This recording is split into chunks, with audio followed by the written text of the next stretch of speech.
Welcome to this video to walk you through how to prescribe insulin at the Townsville Hospital in the age of the IMR and digital prescribing. My name is Jack Lockett. I'm one of the endocrine advanced trainees here in 2019, and we're just going to use a couple of sample patients to demonstrate the common prescribing practices that you will need to know to prescribe insulin for your patients on a day-to-day basis.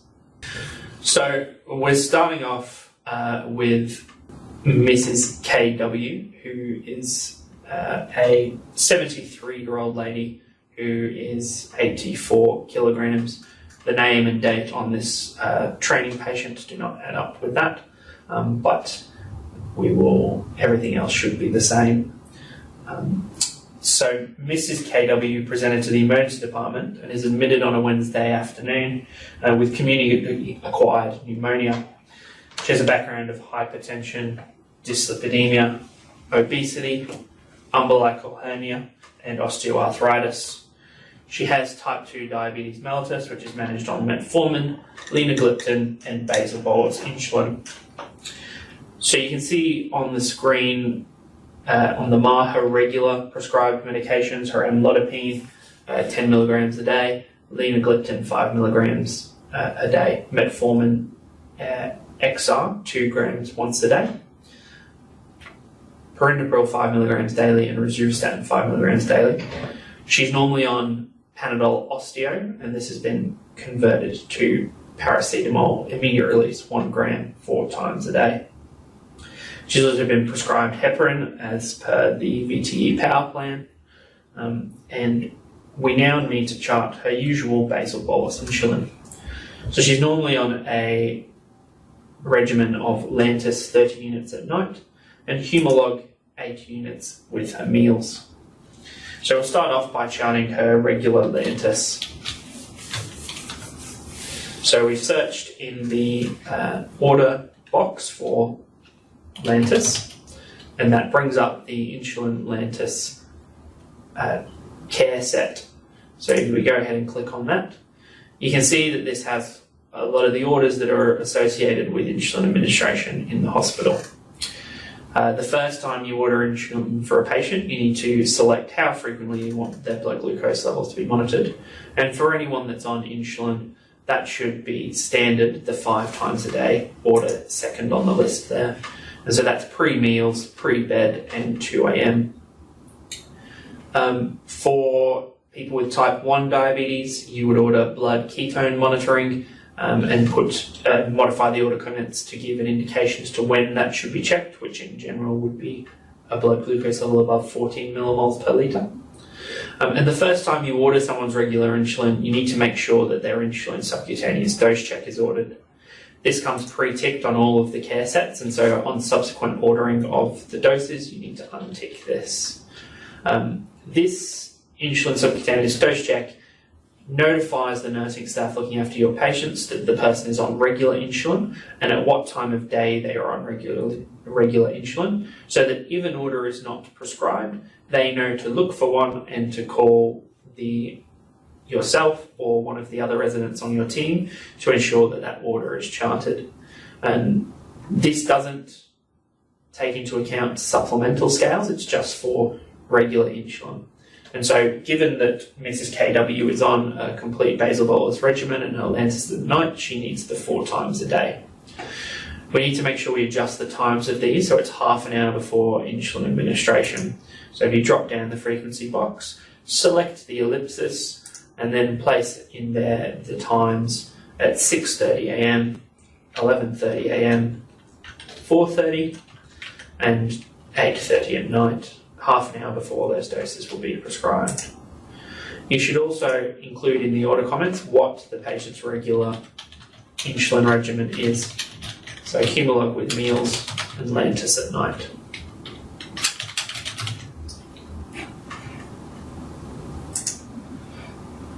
We'll then scroll down and select her insulin. So it is Wednesday today, so we need to select tonight's dose of Lantus.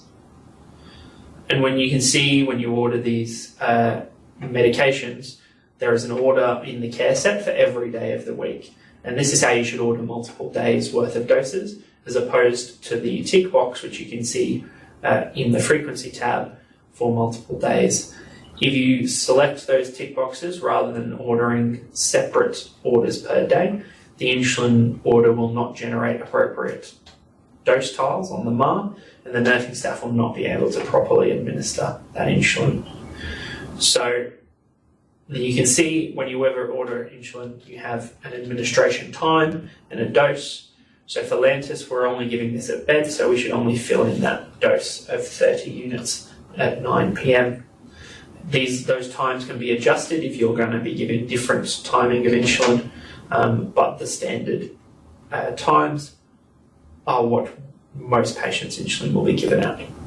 So we've selected the order for Wednesday. We're also going to chart tomorrow's dose of Lantus so that we don't forget. And again, 30 units at night time. And we'll click OK. We'll then go ahead and order her Humalog. So again, search for the brand name and the care set will come up. We want this Humalog by itself, not the Humalog mix. We've already ordered a subcutaneous dose check, so we can go ahead and untick that order. And we again will scroll down and order both Wednesday and Thursday's doses of Humalogs.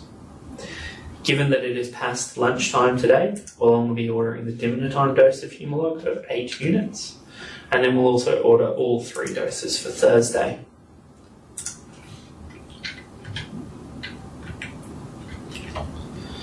We'll also scroll down in this order and order some hypoglycemia treatment for the patient. So all patients on insulin should have at least the glucagon and the intravenous solution ordered. If patients are not nil by mouth, they will be able to be provided with a hypo kit by the nursing staff, and so the glucose gel is not always necessary in adults. We'll go ahead and click OK. We'll close the order, add order box, and you can see here all of our orders that we've just attempted to order, ready for signing. We'll go ahead and sign those. We'll refresh our order screen to ensure they're there and scroll down to the medications. Unfortunately, we're making this video on a laptop, and so there's a little bit of overlap in the writing, but you can see the 2 orders for Humalog and 2 orders for Lantus there. We'll then move over to the MAR to ensure those orders have populated correctly. And you can see the dinner time dose of Humalog for tonight and the nighttime dose of Lantus for tonight, and then the order tile for breakfast and then lunch with tomorrow's Humalog. The nighttime Lantus is not yet available due to that being more than 24 hours away. So we've now ordered the regular insulin for Mrs. KW, and you notice that her blood glucose level, as seen in the interactive view, is 16.4. It's important to use the diabetes and endocrine view to review people's blood glucose levels, as this view also brings across doses of insulin, steroids, and dextrose that has been given, so you get a much more complete picture of the trend. Her HbA1c from her GP was 7.1%, so you think this hyperglycemia currently probably represents stress hyperglycemia while she has an infection. And in that situation, it would be suitable to add a supplemental insulin order to go with her regular Humalog. So we'll now go ahead and do that by returning to the order screen and adding an order. Unlike the regular insulin, which comes in a care set, the supplemental scale insulin comes as a power plan. And so we'll select the insulin supplemental subcutaneous adult. The first order you can see at the top of this plan is a flag to the nursing staff that the patient is on supplemental insulin. You can see that there is an ability there to order blood glucose point of care monitoring, but we have already done that for Mrs. KW. And hypoglycemia is down towards the bottom, and again, we've already done that. You can see in the middle section 5 short or rapid acting insulins which you can use to commence a supplemental scale. Given that Mrs. KW is already on Humalog, we will use that one. Most patients will be started on a NovaRapid supplemental scale if it's new in hospital, but it's best to try and use the patient's own insulin if they're already on a rapid-acting analogue.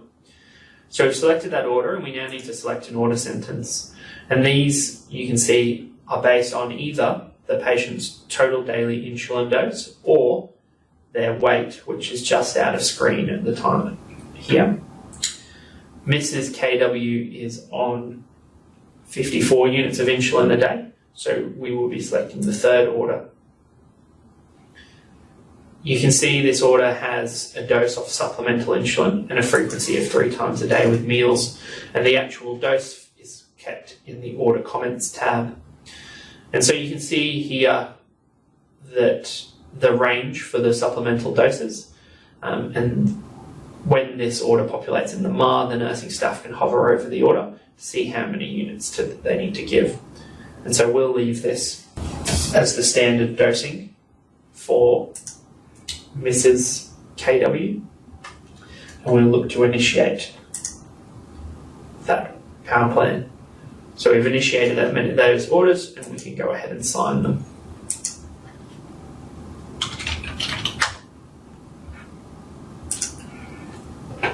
We'll go ahead and go to the MAR to ensure that that is populated. And you can see the supplemental dose there. And when you hover over that order, you can see what dose to give given a certain blood glucose level. So the next morning on the ward round, you notice that Mrs. KW's blood glucose level pre-dinner was 12.4 millimoles per litre.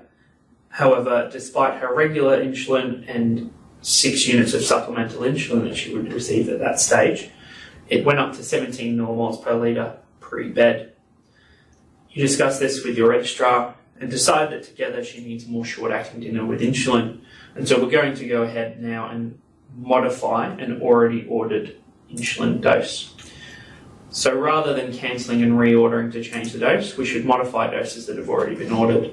So we'll go to her Humalog order for Thursday, which you can see there. We'll right-click on this and modify. And then we'll adjust the evening insulin to 12 units. Now an appropriate time to chart the insulin for Friday as well, as you should always be charting the insulin 1 day in advance. Mrs. KW's blood glucose level settled down to the range of 6 to 9 millimoles per litre as her pneumonia improved.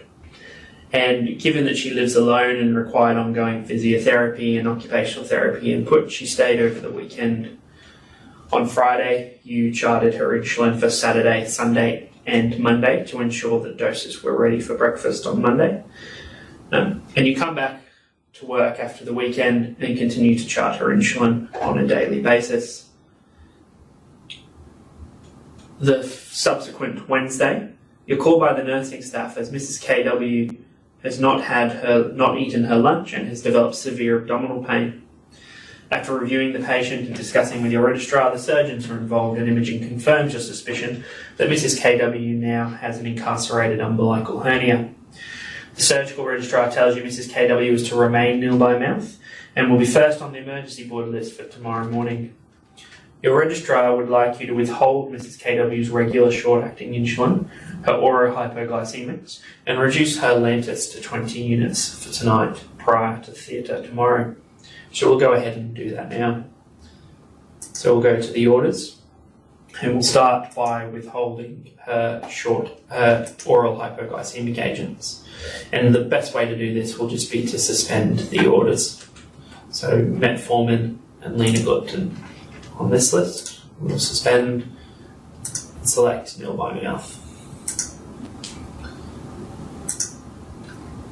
Then also suspend the linagliptin.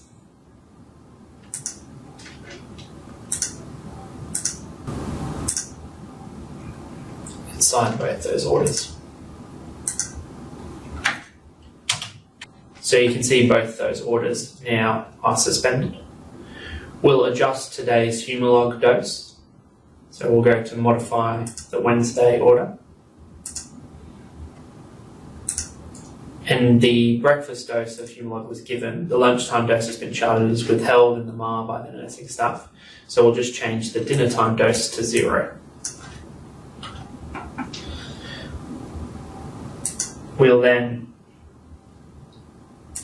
cancel the dose for tomorrow.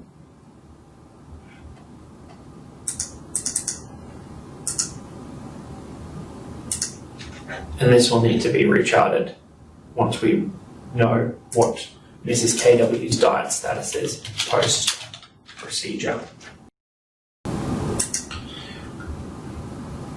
We'll now adjust the Lantus dose for tonight to 20 units. So modify the order, drop down the dose, and select 20.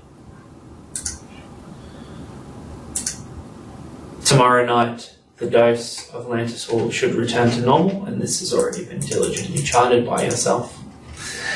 We'll also suspend the supplemental Humalog order. She'll no longer be receiving this volume by mouth.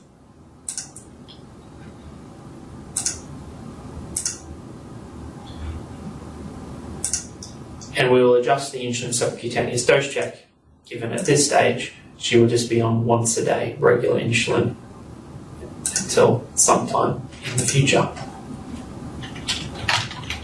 So we'll change this to daily and then select the ellipsis to ensure that this occurs at the correct time, which will be 20:30. And click orders for signature. So we can see the orders we've adjusted. This in Humalog supplemental scale has been suspended. The Humalog for tomorrow has been cancelled, and the Humalog dinner dose for today has been removed.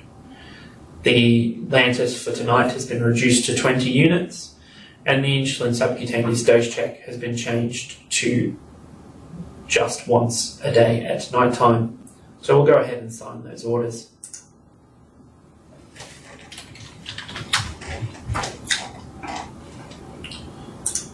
We'll refresh those, and then we'll check the MAR to ensure that the order tiles have been adjusted appropriately. As you can see, there's no dose this evening for Humalog. There's no Humalog order for tomorrow. The supplemental scale is suspended, and the Lantus for tonight is 20 units. Mrs. KW's operation goes smoothly the next morning, and she's returned to a free fluid diet post-operatively. So we should resume her supplemental insulin order only. So we'll go ahead and do that. So you right click, resume, and then the resume reason, oral intake resumed. We can go ahead and sign that. And again, given that the insulin subcutaneous dose check only reflects the regular doses of insulin, we don't need to modify that just yet.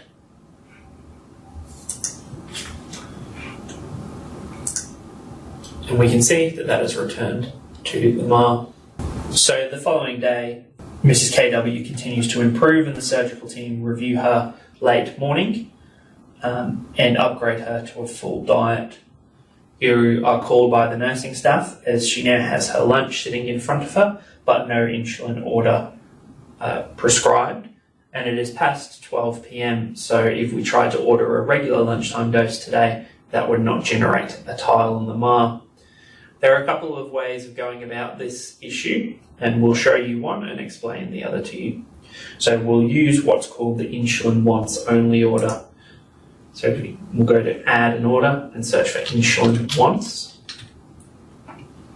You can use this care set to prescribe a stacked dose of insulin. You can use it to prescribe someone's regular insulin if it has passed the time that they would normally want it or normally take it.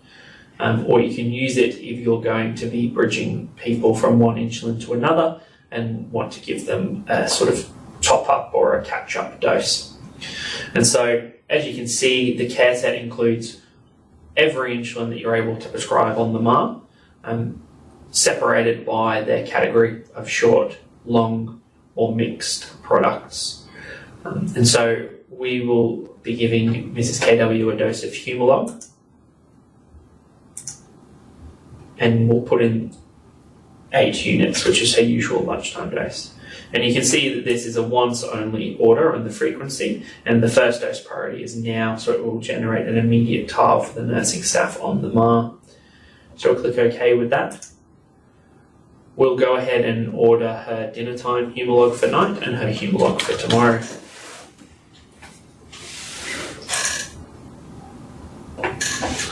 We'll untick our subcutaneous dose check as that's already ordered. We'll order 12 units of Humalog for dinner tonight and 8 12 units for tomorrow.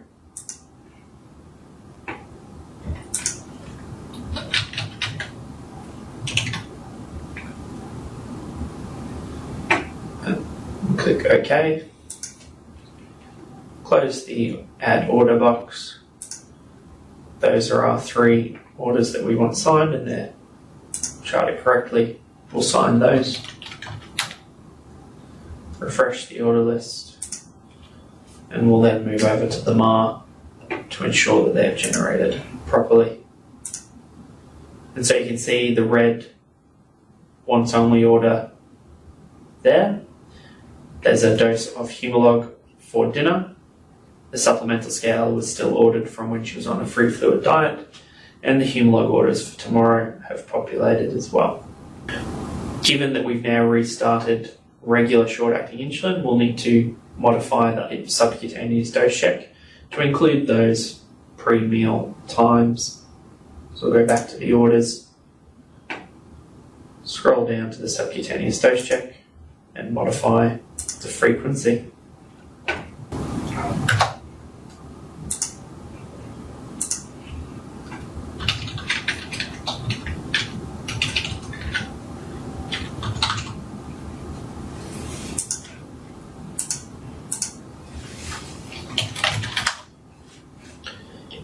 It would also be appropriate now to unsuspend her oral hypoglycemics.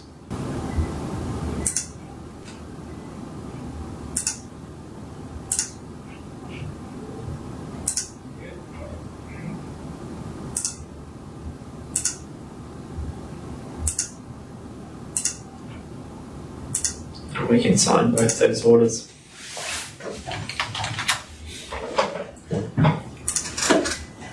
That they've been unsuspended on the MAR, and you can see linagliptin and metformin have resumed.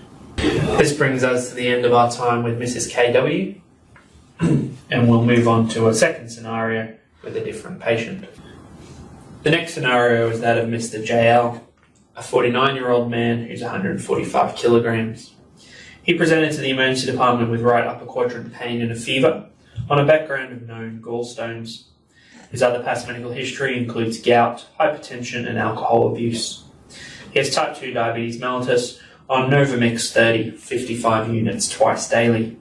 His medications, as you can see, are allopurinol and atenolol, and he's been commenced on thiamine, given his history of alcohol abuse, and piperacillin and tazobactam for his presumed sepsis.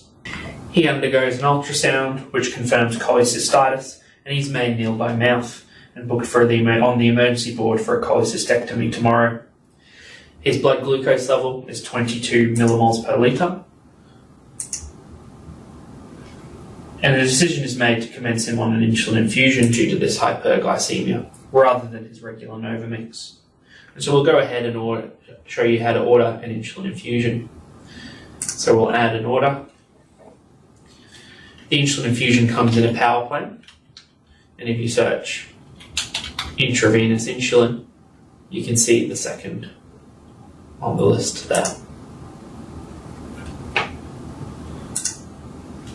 So on the intravenous insulin power plane, you can see there's again a pre-filled order for blood glucose monitoring, 1 hourly, as is appropriate. There is the next order that is ticked is the actual Act Rapid infusion that is made up in a 50ml syringe. And we'll go ahead and make sure that this is the appropriate dose. So this, the insulin infusion, similar to the supplemental scale, is dosed based on the order comments. And you can see a standard order for the insulin here. It's important to include the first point that once the blood glucose level is below 14 to commence a glucose-containing infusion. And there's an area there to change the target blood glucose range as appropriate. However, for most patients in hospital, this will be 5.1 to 10. Next, we have the range of doses based on the patient's blood glucose level. And in general, those ranges shouldn't change. The main exception would be in patients intrapartum, where there's a slightly tighter range of blood glucose levels. However, what we will want to change for Mr. JL is the doses that he gets at any given blood glucose level. Given that he is 145 kilograms and he's on more than 100 units a day of subcutaneous insulin, normally this infusion will not be strong enough. So we'll go ahead and change those to a base rate of 1 unit per hour and increase each subsequent range by a further unit.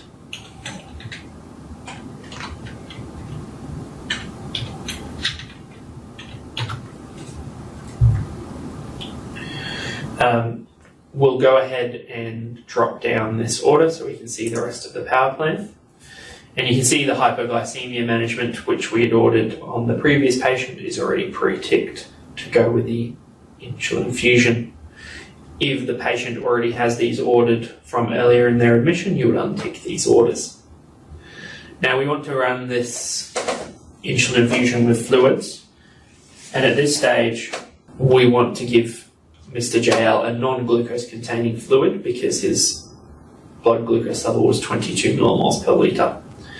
So we'll go ahead and add some saline to this phase. So we'll go ahead and set sodium chloride 0.9, which is normal saline, and we'll run this at 125 mils per hour from a litre bag.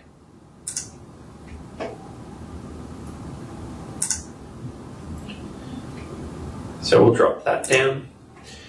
What we also want to do is order some dextrose containing fluids for if his blood glucose level gets below 14.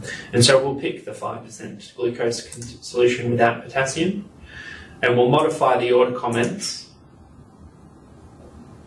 to inform the nursing staff when to commence this. So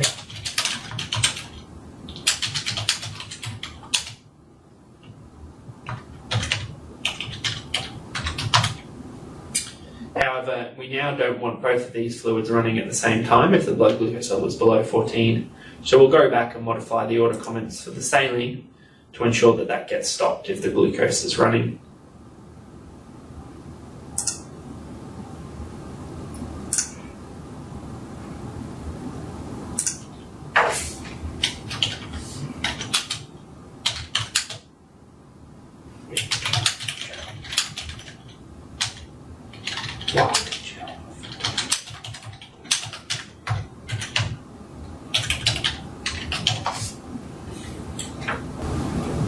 We'll then go ahead and initiate these orders and sign.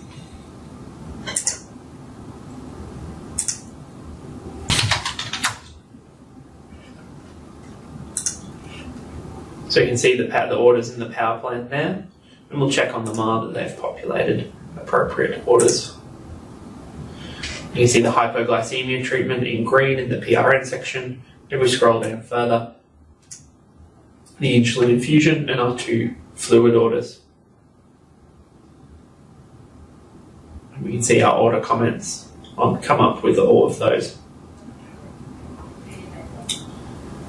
That brings us to the end of our scenario with Mr. JL, and that encompasses most of the ordering of insulin you will need to do throughout your internship and into the future. There is a diabetic ketoacidosis power plan, which will predominantly be used in the emergency department when patients first present to the hospital, which includes a slightly different set of orders to go with the insulin infusion. And we'll just bring that up for you to show you, however we won't go through this in depth. So we search for DKA, You can see over on the left-hand side in the view column 4 separate phases of the power plan that have appropriate orders at each stage, including fluids, potassium and blood test and ketone monitoring. These will be initiated primarily in the emergency department, and then ongoing in the subsequent management phases will be continued on the ward. That brings us to the end of our video today on prescribing insulin at the Townsville Hospital. You'll be able to work on practicing these skills during your insulin masterclass, and we'll be around to provide advice in those sessions if you have any further questions or clarification. Thank you.